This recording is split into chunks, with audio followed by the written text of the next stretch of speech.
आज का ये ट्रांसलेशन का जो सेशन होने वाला है वो बहुत ही इम्पोर्टेंट है। तो देखते हैं कि ये स्ट्रक्चर है V1 plus subject plus if plus you plus can plus otherwise plus V1। Translation है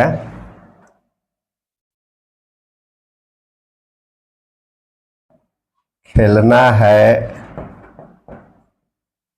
तो खेलो, नहीं तो आराम करो।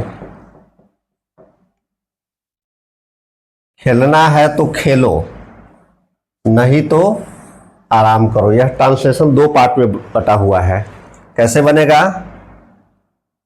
Play if you can, otherwise take rest.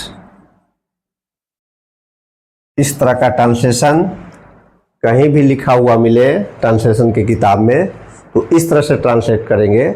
और इस तरह के ट्रांसलेशन का प्रयोग खास करके स्पोकन इंग्लिश में भी किया जाता है। जैसे हम दूसरा एग्जांपल लेते हैं कि खाना है तो खाओ, नहीं तो जाओ। ऐसा हम लोग बोलते हैं। या देहाती भाषा में कहते हैं कि खैबे तक हो न तो जो। इस तरह से भी लिखा हुआ रहता है, या करके लिख देते हैं खैबे त हो न त जो। ये भाषा जो है क्षेत्रीय भाषा है। खाना है तो खाओ, नहीं तो जाओ, या खैबे तक हो न तो जो। इस तरह का ट्रांसलेशन बनेगा eat if you can, otherwise go.